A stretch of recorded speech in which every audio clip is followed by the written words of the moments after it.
So here we go. Hello to everybody who is entering our Zoom room at the moment. I am Chrissy Neen from Avid Reader Bookshop, and we're just admitting some more people now. So bear with us as we admit there's quite a large crowd tonight who will trickle in throughout the first few minutes of the event as we are happening now.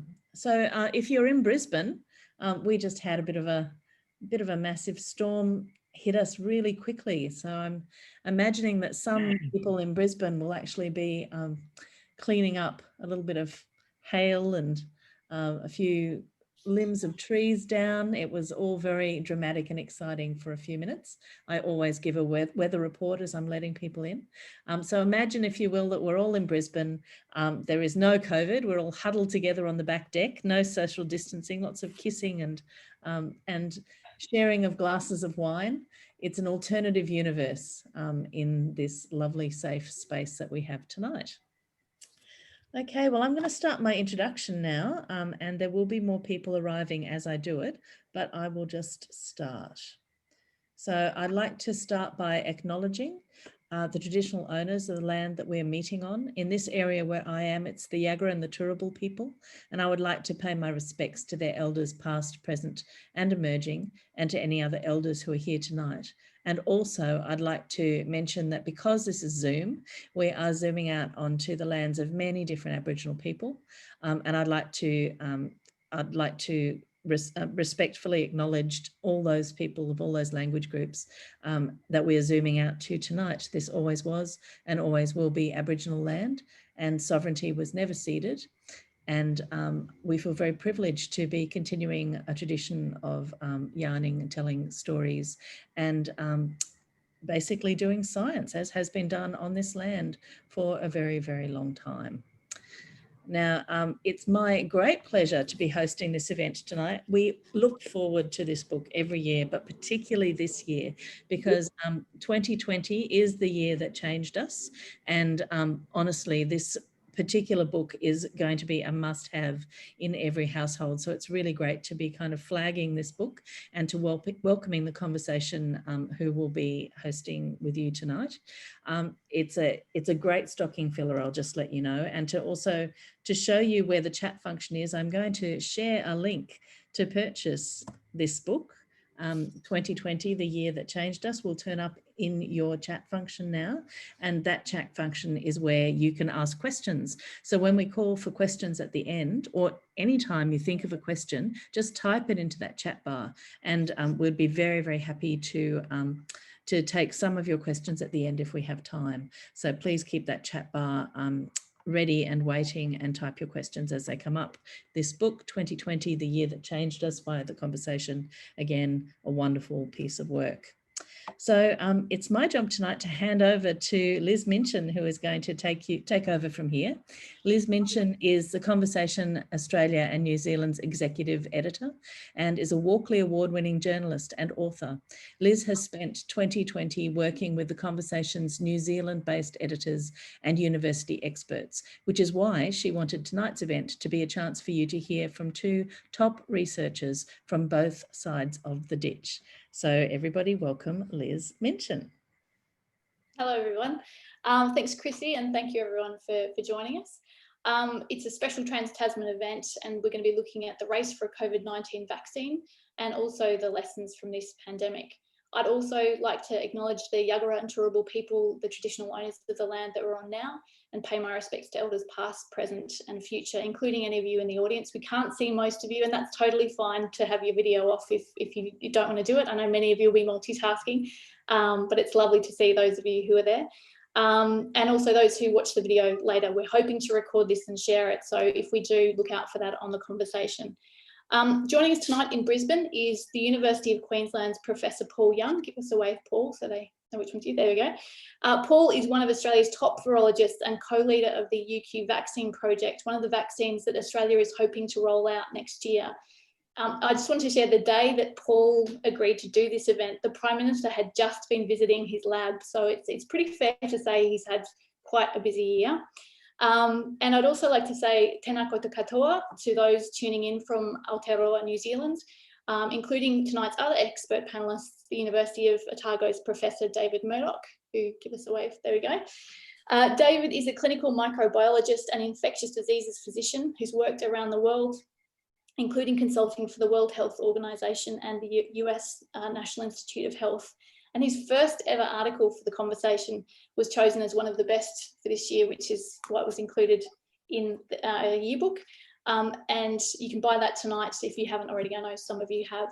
And the editor of that yearbook, Molly Glassy, is with us tonight too. And Molly, do you want to say hello? Hey, I'll just say a quick hello. Thanks, Liz. And thanks everyone who's joined us tonight. Before we go back to the discussion, I do quickly want to talk about the book. So earlier this year, much earlier this year, I got in touch with the publisher Thames and Hudson saying that we had a bit of a hunch that this year was going to be interesting. And that was a massive understatement. At one point, this book was just going to be about coronavirus, but then there was the Black Lives Matter movement. There was a Royal Commission into the bushfires. It felt like every week there was something new and very important that could have been included in this book, and in most instances has. So as the year went on and all these different things happened, there was one thing that maintained the same, and we saw it in the conversation newsroom, and that was this refreshed and renewed need for experts, for immunologists, epidemiologists, climate scientists, essentially people who knew exactly what they were talking about, could provide solutions and ideas, and in some instances, just very basic clarification based on evidence, not alarm.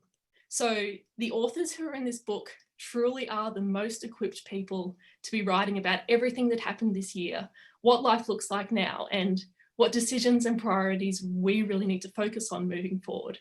And I think Professor Peter Doherty hits the nail on the head with his endorsement of the book when he says, setting aside surgeons and airline pilots, if I had to put my life in anyone's hands, it would be the authors of this book.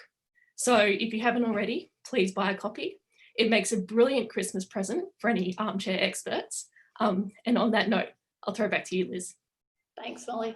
And I also just want to say, before I forget, one of the real privileges of working at the conversation this year has been the fact that someone as busy as Paul, literally working on a vaccine as we speak, or someone like David, has made the time to either write for us or join a conversation like tonight. The experts that we work with really love making sure that they're able to talk directly to you as the readers. And so we really, really appreciate their time.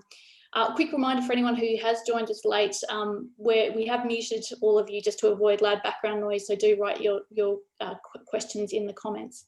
So hopefully we will get to some audience Q&A. I really am looking forward to seeing your questions that Chrissy will pick out. But Paul, let's start with you. When we were chatting before this event, you said there's just one question that everyone asks you.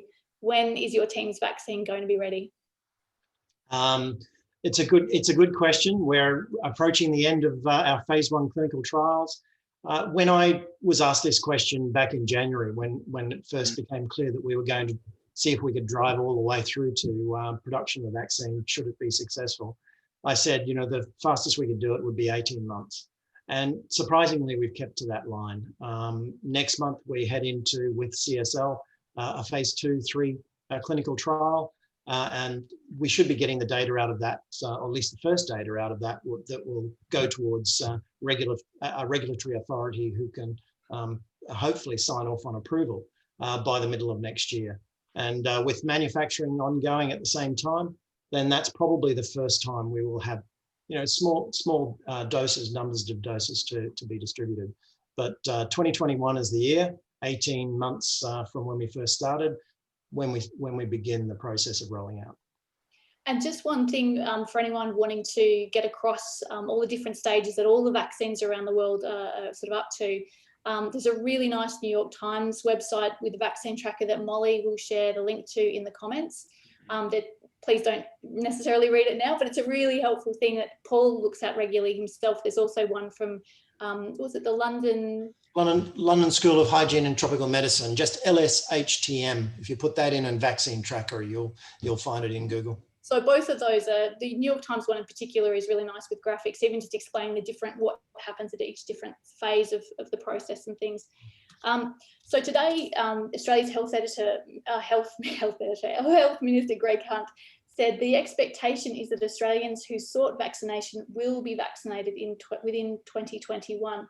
Do you agree, Paul? Yes, as I said, I think not only ours, but a large number of vaccines are progressing really well, some in the later stages of their phase 3 trials. So I suspect that given that they're successful, and we really don't know that yet for any of the vaccines, we haven't seen the efficacy data, which is the most important thing from the phase 3 trials. But assuming that's the case, then we may see some of them rolling out somewhere in the world in early 2021. Yeah. David, what's the state of play in New Zealand? Well, there's obviously a keen interest in making sure we have access to vaccines. So the focus has really been on looking at the various candidates and looking at advanced purchasing agreements, plus also being part of the global collaboration, looking at the COVID facility and contributing to that. So a lot of activity at the moment. And do you think that there'll be some kind of vaccine? And just to be clear, you know, when Paul was talking about for some people, and the minister was clear about this too, it wouldn't be for everyone necessarily. It would be those first cabs off the rank, people working in health, people who are particularly vulnerable, those sorts of things. Do you think, David, that we'll have some sort of vaccine for those New Zealanders next year? Well, yes, we're working on a very similar timeline, and I think each country is looking at knowing that they're not necessarily going to have a vaccine immediately that's going to cover the whole population, are looking at the priorities, and it'll be different for each country. Yeah. Paul, from your perspective, are there any lessons that we need to learn from this pandemic, positive lessons, things that have gone well, or things that we need to learn from? Probably the biggest lesson is being prepared is actually a good thing. And over the last few years, I think the globe has been looking at ways in which we can do that more effectively. The Ebola outbreak in 2014 to 16 was a real eye-opener. And for the first, not for the first time, WHO was criticised for their reactive response to these outbreaks, that we really need to be prepared rather than just responding in a delayed fashion to an outbreak that often could get out of control. And it was really in response to that, the WHO started thinking about, well, how do we become prepared? And that's when an organisation, the Coalition for Epidemic Preparedness Innovations, they could have come up with a better title, but we refer to them as CEPI, the funding arm of that concept. And the Wellcome Trust, Bill and Melinda Gates Foundation, the World Economic Forum, and a number of partner countries, including Australia, have contributed funding into that organisation. And their remit is to fund new vaccines for somewhat exotic pathogens that are simmering away around the world and may emerge in the future, but also funding platform technologies that could be applied to an unknown pathogen that emerges. And that's where we came in. We'd been working on just such a platform technology for the last 10 years. And so they funded us beginning last year to start developing. The title of our grant was the development of a rapid response vaccine pipeline for emerging diseases. And so we had at least 1 year of our 3-year grant to get some of that in place. And that's why we were so ready to apply to SARS-CoV-2 when it appeared. Yeah, and I think you said that just sort of generally speaking, sometimes it's easy to sort of see discovery science or that sort of let's just find out how things work is not as important as the reactive sort of stuff, but that actually that really is essential and that we need to be doing more of that in Australia and worldwide. Absolutely. This is a perfect example. And I've used the opportunity whenever I can, speaking to the public and speaking to government, that you cannot overplay enough the importance of discovery science, because that's where these translational outcomes emerge. And that's true in our case. We were working initially on just how this virus enters cells and how important it was to, the structure of the protein on the surface of the virus in driving that process. That led us to an idea about a vaccine. And I have to put my hat off to Keith Chappell, a postdoc in my lab, whose idea this was, the molecular clamp. And so what we were able to do was lock these surface proteins in the shape in which they appear on the virus surface. So a perfect subunit vaccine for which we could apply to a wide range of different viruses. Yeah. So that came out of that basic science. And just to say again, that New York Times article, it has really nice short summaries of what each of the sort of project teams, the different vaccines are doing and the different methods. So I will just say, Chrissy's got a little reminder there. If you have any questions, type them in at any time. I know it's harder than at a live event, and there's nothing more I love at a live event than sort of seeing people's hands go up and all that sort of thing. We don't have any questions in there yet. I'm happy to ask questions all night. That won't be a problem, but I would really, really like to make sure we do have time for you. So I have factored in some of you asking questions. So please do ask them. There's no such thing as a stupid question. If you don't mind, I might just jump in. As you've mentioned that site and all the vaccines, I'd like to be first in line tonight to use the word unprecedented. But it's been the word of 2020. I think the other one is pivot, but certainly it's been unprecedented, the focus and the amount of effort in terms of vaccine discovery this year devoted to one particular pathogen. There are over 400 different recorded vaccine attempts going on in labs around the world. And we're already up to about 50 in clinical trial. That has really never happened before, and certainly not at this pace. So we are watching something really remarkable at this time. And you asked me before about, what might come out of this particular year. I'm just thinking of one particular approach, and that is maybe we have worked out the turbocharged way of actually developing vaccines. Emphasizing, of course, that none of us are cutting corners when it comes to safety and efficacy, but we're working out new ways of accelerating that development pipeline. Yeah. So over to David. That's actually a perfect segue to you, because you were talking about Ebola and the World Health Organization. David, early this year, you stayed up very late one night to write an article that I ended up working with you on, and we'll link to that in the comments in just a second. And in it, you warned COVID-19 is being referred to as a once-in-a-century event, but the next pandemic is likely to hit sooner than you think. Why? Well, I think we've heard a lot about 100-year pandemics, and I think that originated from the fact that our last major pandemic, the last global one, was probably the 1918-19 Spanish influenza pandemic, which was, of course, about 100 years ago. But if you're looking forward, we've got plenty of evidence over the last 20 years that things are not quite. It's going to be probably a lot sooner than 100 years. We've seen SARS emerge. We've seen MERS. We've seen a massive outbreak of Ebola like we've never seen in West Africa, as has already been referred to, and now SARS-CoV-2 with COVID. So this is things appear to be ramping up, and all of these, we believe, are linked to spillovers from wildlife, from animals to humans, and that's probably also humans have probably facilitated that in terms of the changes we've made to the planet that have increased the contact between humans and wildlife. So, looking forward, we would anticipate that this is going to happen with greater frequency unless things change, which we've no real sign of that yet. Yeah. And so there is that link to David's piece, which is also, for those of you who have it, it's in here too. A major new UN report released a week ago warned, in fact, that up to 850,000 undiscovered viruses could be transferred to humans, are thought to exist in mammal and avian hosts. Again, we'll link to that in the comments. That was published on The Conversation only about a week ago. David, you're co-director of One Health Aotearoa. Can you quickly explain what a One Health approach means and why you argue that Western countries like New Zealand and Australia need to adopt that approach? It means a few things to different people, but basically it's based around the concept that the health of humans, other animals, and the environment are very much interconnected, and that we should be thinking more holistically in our approach to a lot of health hazards and infectious diseases. This fits really, really well. And COVID's a very good example where this is an infection that started from wildlife, spilled over to humans, and environmental factors were certainly probably very much involved in that.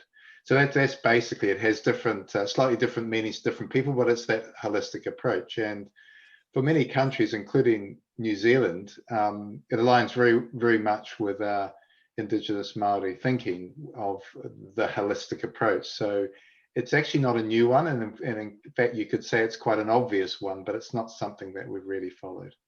Yeah. And as you noted in your article, you linked to a really nice article that we published by a Maori, Massey University philosopher, Crucial Watene, on how caring for community to beat coronavirus echoes Indigenous ideas of a good life. That's a really nice piece, and it goes into that a little bit more. I'll just pick up on that quickly, because it's one of those issues where we sort of all agree that it's the right thing to do, and we should, you know, adopt a more holistic approach, but then actually doing it seems to be a challenge. Is there sort of a lesson on that you hope that we'll learn from COVID-19? Well, I think you're right. Certainly in science and many other areas, we tend to work in silos, and it's actually breaking down those silos that are important, and taking that broader view. I agree totally with Paul. You know, preparedness has been this is the big lesson, to be better prepared for the next next infectious diseases risks. And what we tend to do is wait until the current crisis is over, review it, make some recommendations, and then promptly forget about them. And actually now is the time, before this is ended, while it's still very much front of mind, for us to get on and really think how we can do better, and better preparedness in many ways, be much more joined up in among scientists, building capacity. I mean, we'll all now know what an epidemiologist is, but actually there aren't that many infectious disease epidemiologists around, and most of them in most countries, most of them are vets rather than human health people. So, you know, that's one example of an area that needs greater capacity modeling. Public health responses have been looked at in many places.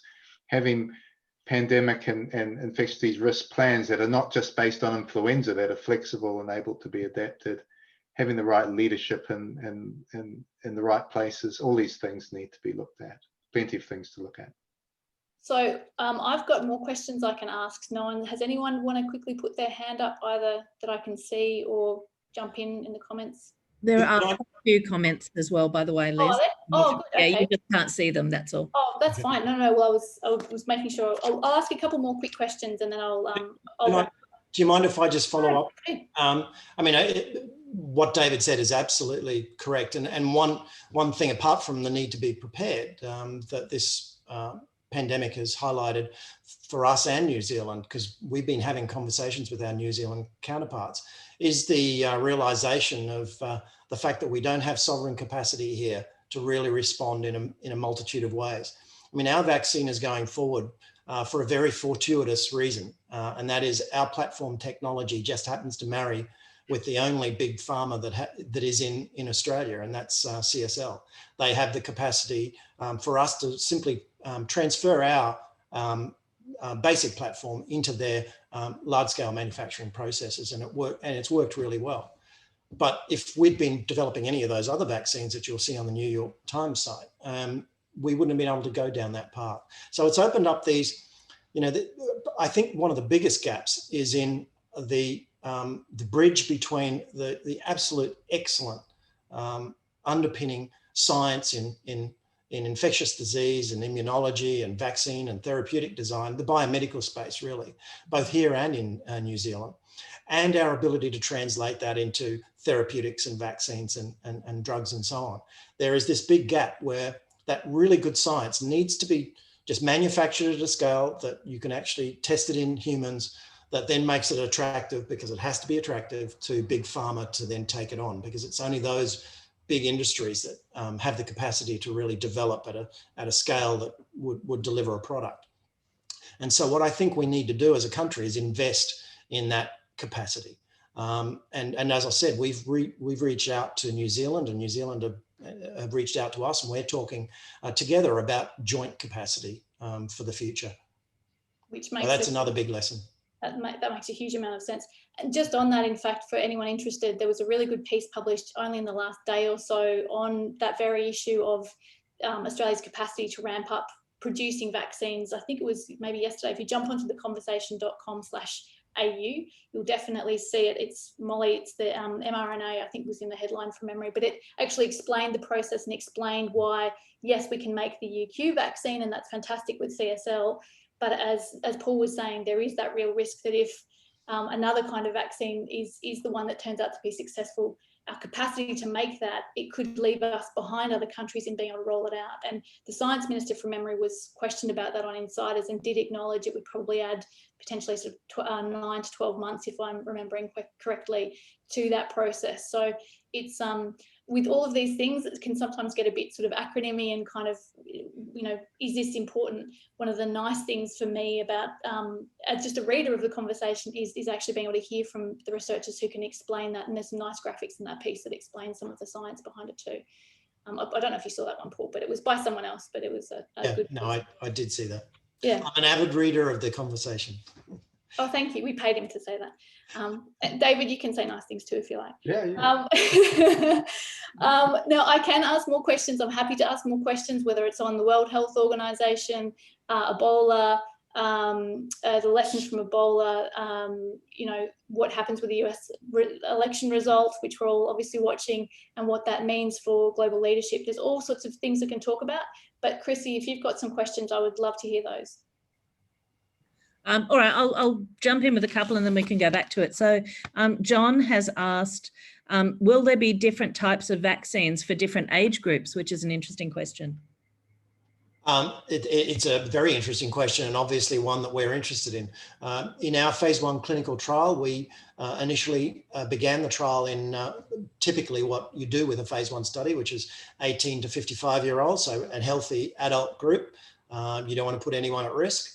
But as we progressed through that and saw that our vaccine was safe and well tolerated, we expanded the trial to 56 and over, because that is the target group, that the group most at risk of severe infection with COVID. So we need to look at that response. We're very buoyed by the fact that we're getting good responses in the elderly, but that might not be similar to what we're getting in a younger age group, but that might not be the same with other vaccines. So it's certainly something that's being tested, and all the phase 3 trials have separate cohorts where they're looking at, you know, responses in elderly, responses in younger individuals, even down to infants, and there may be a need to tailor make or tailor use some of the vaccines we have at our disposal for different groups. Cool. There's also a question which I would like to know as well. Whatever happened to that Russian vaccine that they were talking about early on? It's still progressing. They definitely announced it a little too early. I think it was like 2 weeks or something into their phase 1 clinical study that they were announcing they had a vaccine.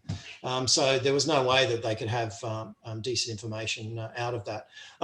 Russian scientists do great science, and you know the vaccine was a really clever one. It's composed of 2 viruses that are carrying the same gene. So they're defective viruses that, you know, don't cause disease on their own. They're just the vehicle to deliver. So it's a 2-shot vaccine, which I think will probably work well. But after that initial burst, I haven't heard anything further. Mm.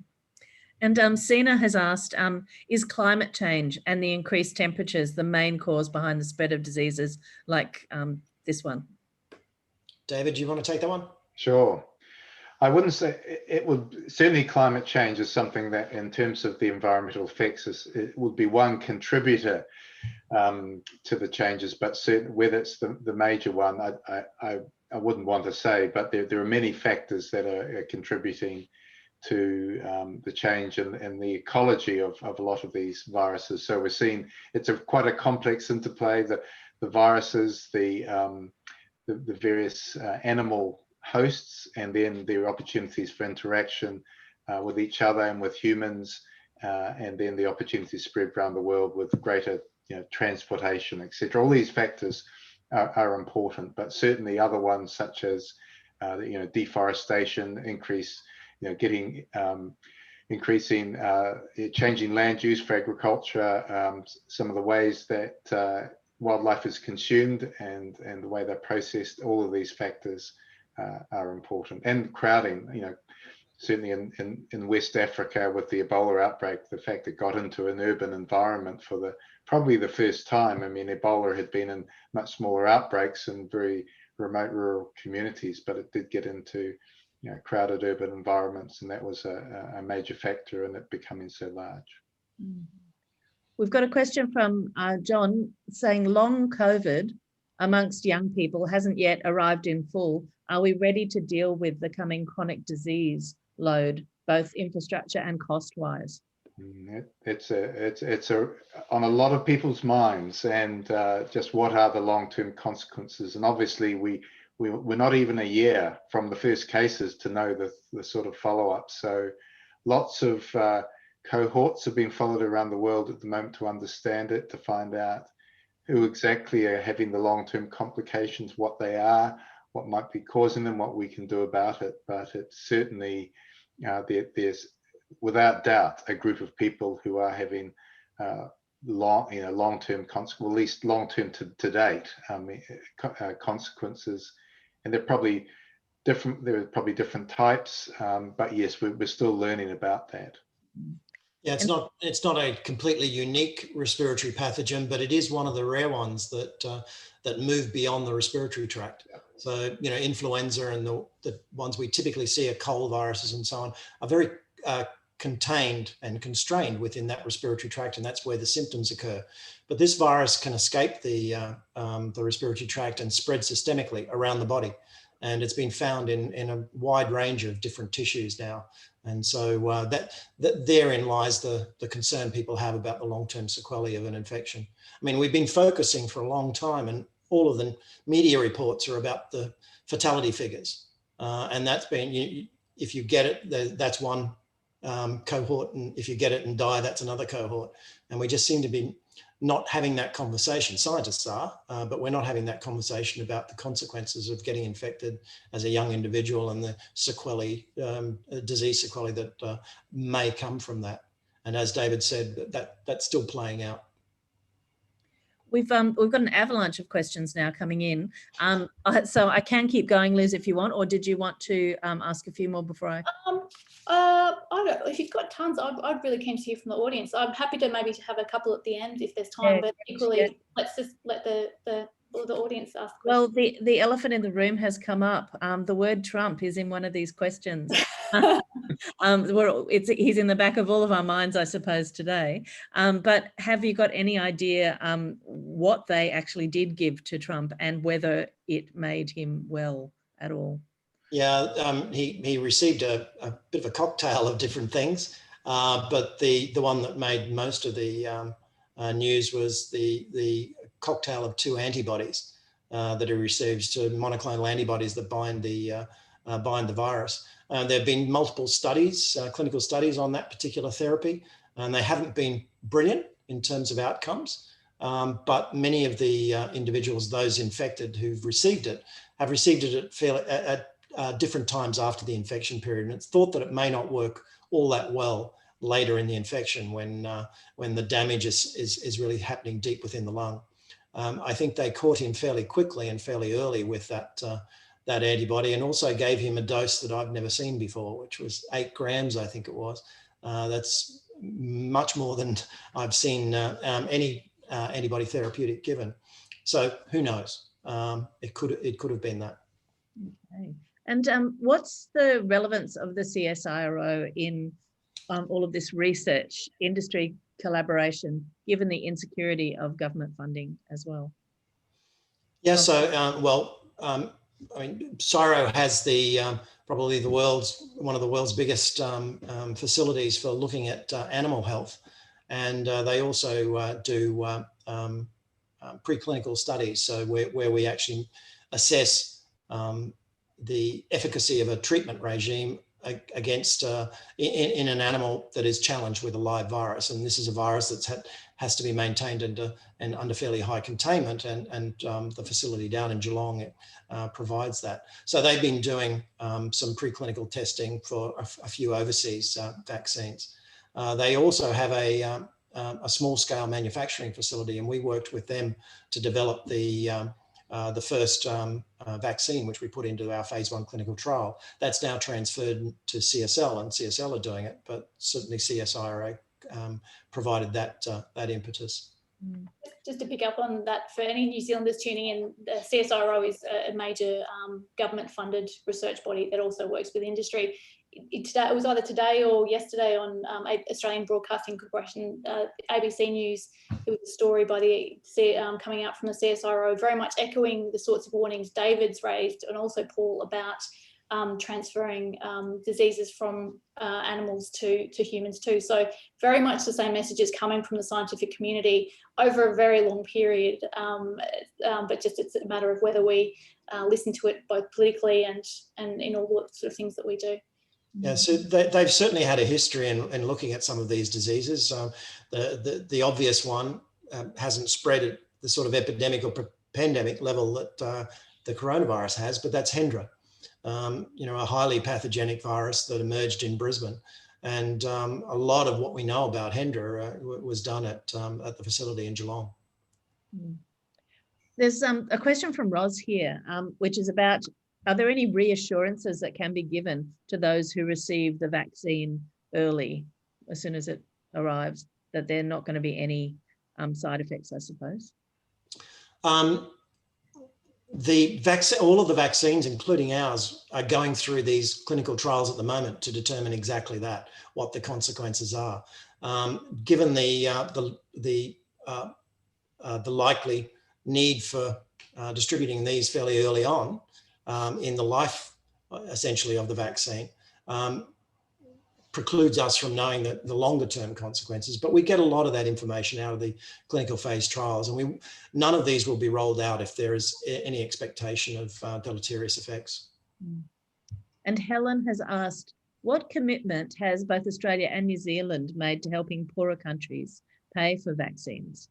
And will they treat internationals in our COUs?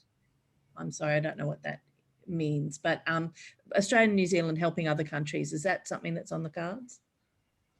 My understanding is it is, but that's a question for the Australian government. But certainly CSL is planning to be making doses not only for Australia, but also the region. Yes, New Zealand certainly is and has a regional responsibility in the South Pacific, which it's taking very, very seriously. And that's so any vaccine for New Zealand that's front of mind, looking at suitability for those vaccines for Pacific realm and some of our realm countries. And also New Zealand for the first time is contributing to the Gavi Alliance, which is an entity that has for many years quite successfully supported the introduction of vaccines into low-income countries. There's also a question here about the spread of the viruses from animals to humans. Is it purely by consuming meat, or can it be picked up through other ways? And I'm thinking about that story about the mink farm that I read at one point, which I don't think we eat mink. So maybe, is it something that that is transferred in other ways? Yeah, there are multiple ways in which viruses can spill over from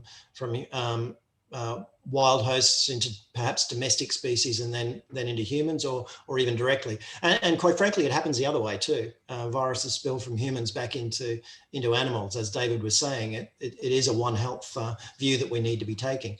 But that transmission can happen in multiple ways. I mean, with the mink farms, I suspect that it's simply aerosol. So it's someone with infection coming in close contact with minks, and then they spread it by that respiratory route as well. Another major way in which viruses can spill over from animals into humans is biting insects.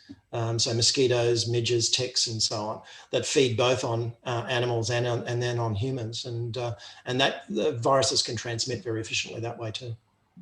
I'll ask this one more question and then I'll hand back to Liz, I think. So Susan has asked, said the UN's pandemic report was frightening. Is it inevitable, presuming governments won't stop deforestation and urbanisation, that this will be the pandemic century?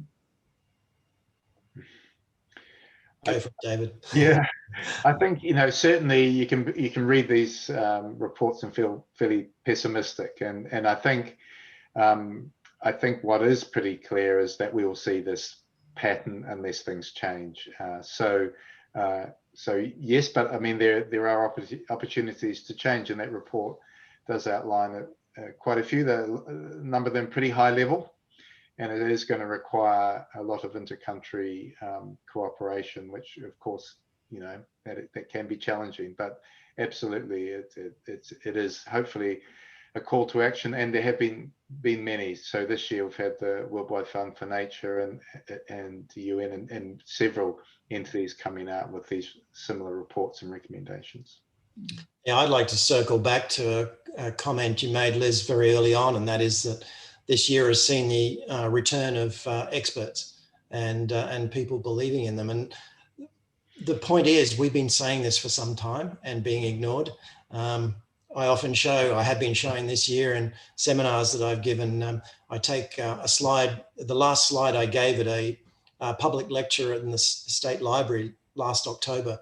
And my talk was about emerging viruses and pandemic preparedness. And so it was in October, 2 months before.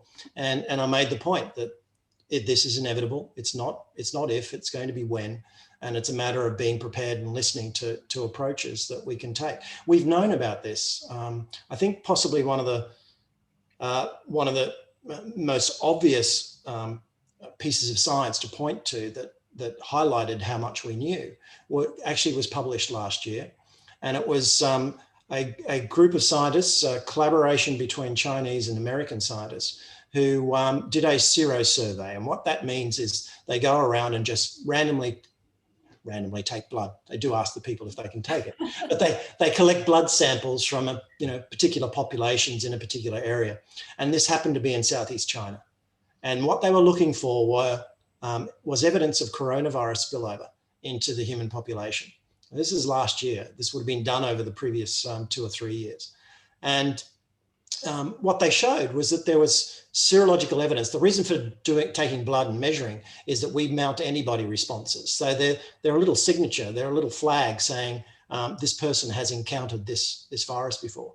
And what they discovered was that there was antibody in most individuals to what would have been exotic coronaviruses, ones that were related to viruses out of bats. But the point is, so that didn't then spread onto a pandemic. So the paper was saying this is happening all the time. It's not rare events. The rare event is when a spillover of a virus that just happens to hit the sweet spot of transmission in humans, that it then takes off. And that's what happened with SARS-CoV-2. But what that highlights is our ability to maybe intervene. I mean, if we had appropriate surveillance, that sort of surveillance on a regular basis, routine surveillance where we could monitor potential outcomes before they happen, then I think those sorts of approaches are ways we can actually be better prepared. So we are learning a lot, and I think we just need the resources put into establishing these sorts of networks around the globe to be better prepared for the next. Chrissy and the audience and everyone watching, please keep asking your questions. There may still be time for 1 or 2 more, so we'll see if we can sneak them in. I'm very aware that sometimes with a topic like this, it can be depressing. And so I wanted to actually ask, before we started the conversation here, we were talking about how Ebola and some of the previous epidemics and pandemics, we have seen really good international collaboration. And for the political nerds in the audience, one of my favourite books of this year was written by Samantha Power, the former US ambassador to the United Nations, and she had a whole chapter on Ebola and the US response. And what it really opened my eyes was how easily that could have got out of hand in the US, just in the US alone, and how it was really strong international cooperation was quite central in, meaning it didn't actually affect our lives that much here in Australia and New Zealand. So I wanted to ask the two of you, and Paul, you were saying before that it wasn't just the US, it was also really important Chinese leadership. Can you point to an example either from the current pandemic or previous outbreaks where you've seen, we so often hear about the world not working and China and the US being at loggerheads. Can you point to any examples of really positive, encouraging international cooperation that give you hope? I can point to the day it happened for me. I mentioned the organisation CEPI before. At their inauguration meeting in Paris in February of 2017, it was a meeting I've been working in what we call neglected viral diseases for some time. My main specialty is dengue. And so I've been interested in those diseases that afflict many across the developing world that Big Pharma don't tend to put a lot of effort into. So researching, strategies for diagnosis, therapy, and vaccines for those sorts of disease. And there's always been this problem of getting, engaged interest by those who are eventually going to develop the vaccines and drugs that get into the community. So I rocked up to this meeting because I knew that it was going to be attended not only by academics, but also small biotech and large pharma representatives. And I've never been so positively buoyed by just the engagement and the willingness of all parties to collaborate. And I think it was that meeting. It was a touchstone moment. I think it was that meeting that then got CEPI really rolling. And so the funding that they were able to provide actually did provide these linkages around the globe between academia and industry to tackle these really important issues. So that was the moment for me, and a very positive one as well. I don't think we'd be where we are in the terms of the development of all of these vaccines if this hadn't happened a couple of years ago. David, any positives either from this current outbreak or previous ones in terms of things that give you hope that we can learn from this? Well, yes, and I'm a bit of an optimist, but I've also I think we've seen it at many different levels. The kind of engagement and the sharing of information that is quite phenomenal. There's just so many. I'm sure Paul sees it very much in the vaccine world, but I'm also on the independent steering committee of a European vaccine development, and it's given me some insight into the kind of cooperation between, and I don't know whether Paul can share from his own perspective, but just in terms of, and it pointed out to me, it's not a race against each other, it's a race against the vaccine, was the comment, a race against the virus rather. And I think we've seen it just at so many levels, the kind of cooperation, and long may it continue. That's great. Now what's the time? We've got a little bit of time. I'm very aware that we do definitely start to get people dropping out at this point. So I'm going to be a bit cheeky and get in my thank yous for those of you who are going to leave, and then we'll hopefully have time for at least a couple more questions. Just want to say two things. One is that working with the New Zealand universities and experts like David this year, there's been record interest, not just obviously from Australia and New Zealand, but around the world in New Zealand's elimination response. Paul was joking before about whether we should give David a round of applause.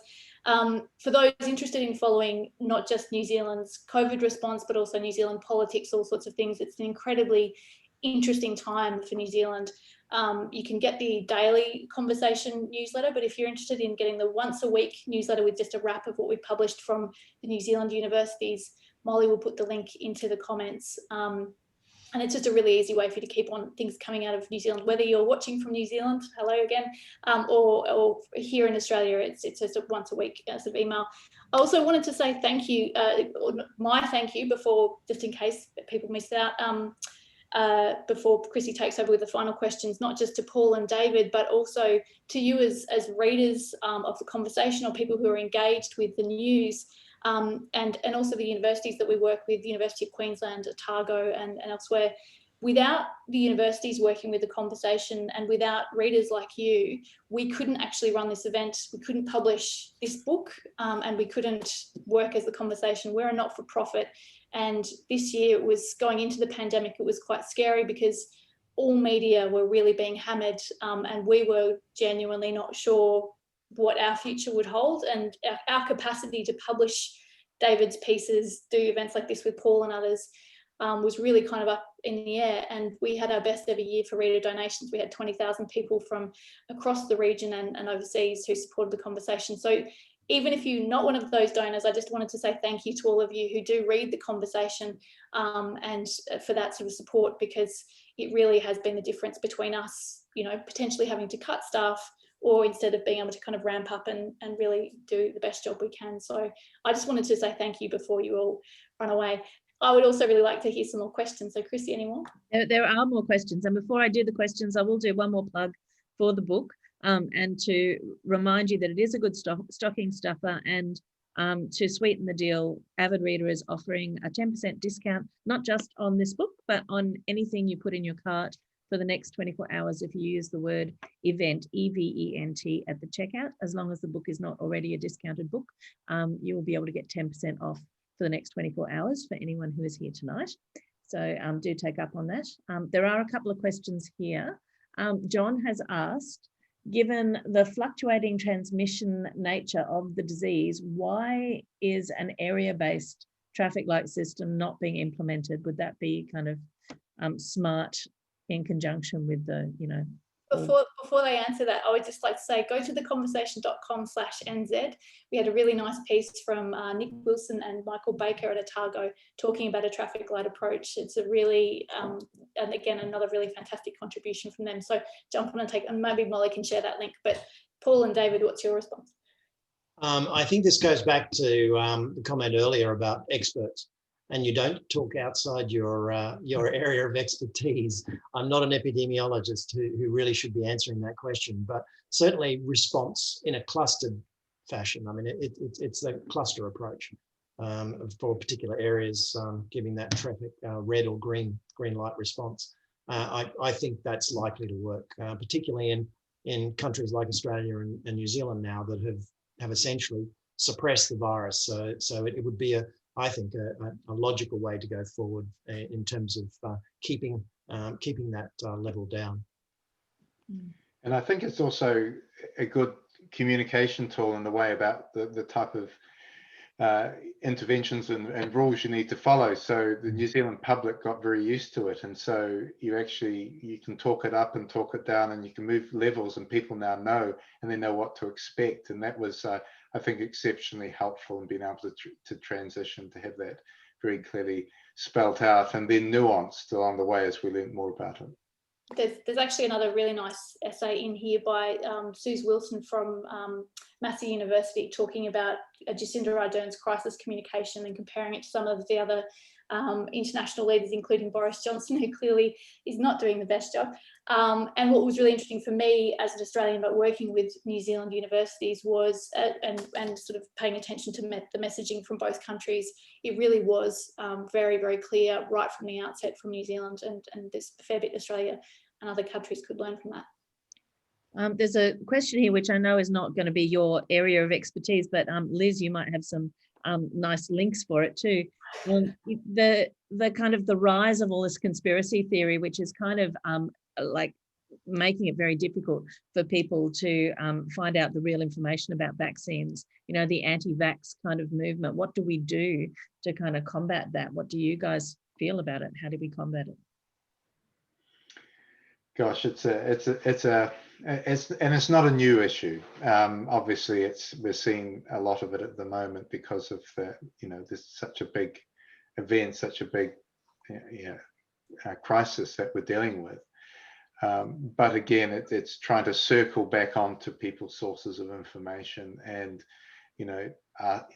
check the reliability. Is this a reliable source, etc. But it is hard, and it's obviously very difficult to manage. But yes, it's a complex issue. Yeah, and a very challenging one. I mean, obviously, in the days of social media now, that's where we have the biggest problem. And I guess it's circling back yet again to listen and review from experts, not from Joe Blogs, who has 17 followers on Twitter.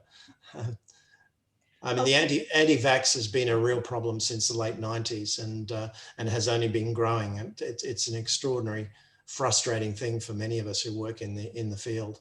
There is so much evidence to highlight the importance of vaccines, and so much evidence and time has been put into debunking certain anti-vax theories, and trying to get that across is we just keep needing to do it.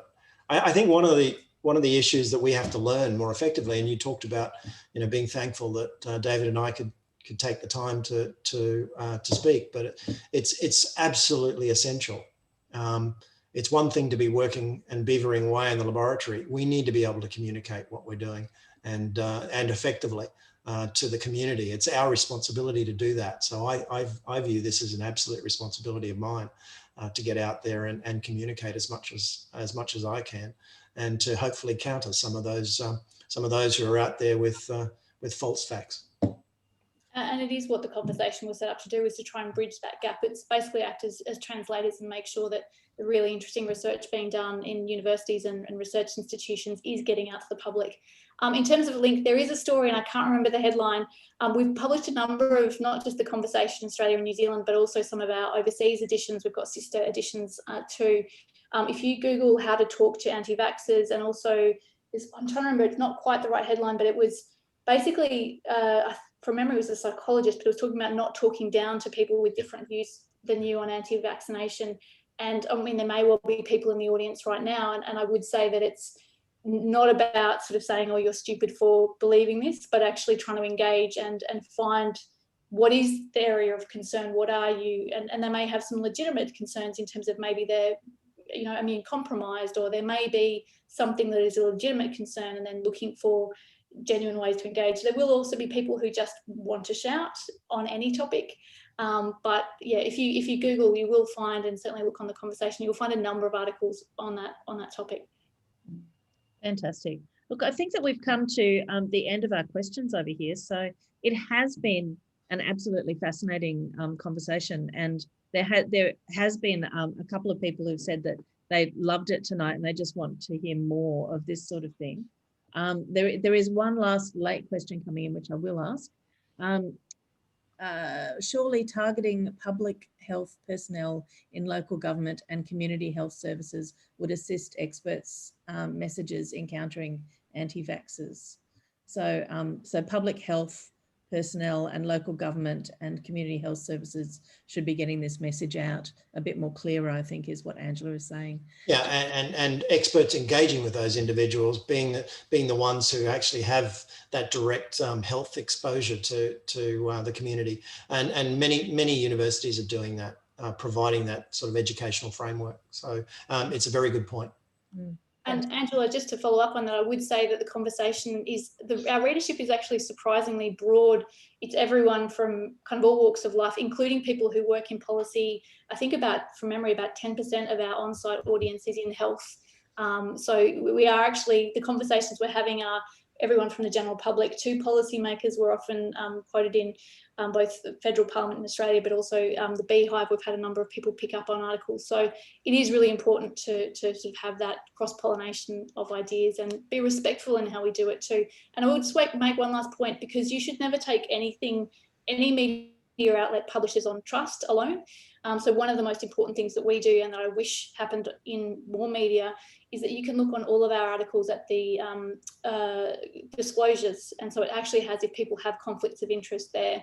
And so you can look at people's profiles, go, does Paul Young know what he's talking about? Does he have background in this? But also their disclosures too. So I would encourage you to, the more we can encourage people to be critical consumers of media and not just click and go, oh, someone said this. That's also a really important thing. But I suspect most of you are already doing that, but encouraging your friends and others to do that, and not just the Conversation, but other credible places too. Thank you again so much for joining us tonight. And thank you, Molly, for all your hard work on the book, and David and Paul too. Thank you to Avid Reader. We've run heaps of events with you guys for probably going on almost as long as the Conversation has been around over the past decade. And we always love doing it. So we hope to do more of it. For anyone tuning in from New Zealand, we hope to do either a yearbook launch event or something in the new year with Finlay McDonald, who's based in Auckland, and also Veronica Medina, who's in Wellington. We're hoping to do more too. So thank you so much for joining us. And any last thank yous from you, Chrissy? Anyone else? Just thanks to you, Liz. This has been really fascinating, and we do love our collaborations with you. It's always really interesting. And thanks to you guys for coming along and being the experts on our panel, because it has been, you know, an absolute joy to host you. I am going to open the room now, crazy, but I'm going to open the room so people can unmute themselves for a final clap. This could all end in chaos. So if either of you want to say anything before this happens, I'm happy to take final comments before I do this. Hello, Misha Ketchell, our boss, is just tuned in. Hello. I just want to say thank you for organising this. It's absolutely brilliant, and it's really important to get these sorts of stories out there. Fantastic. Couldn't agree more. Yeah. Right. Okay, I'm opening the room, so you can unmute yourselves now. And I'm going to suggest that we put our hands together for a final round of applause for you guys and for the conversation in general. We really adore your work and we need you more. Thank you, everyone. Thank you. Thank you. Excellent. Thanks, everyone. See you later. Bye. Bye. Bye.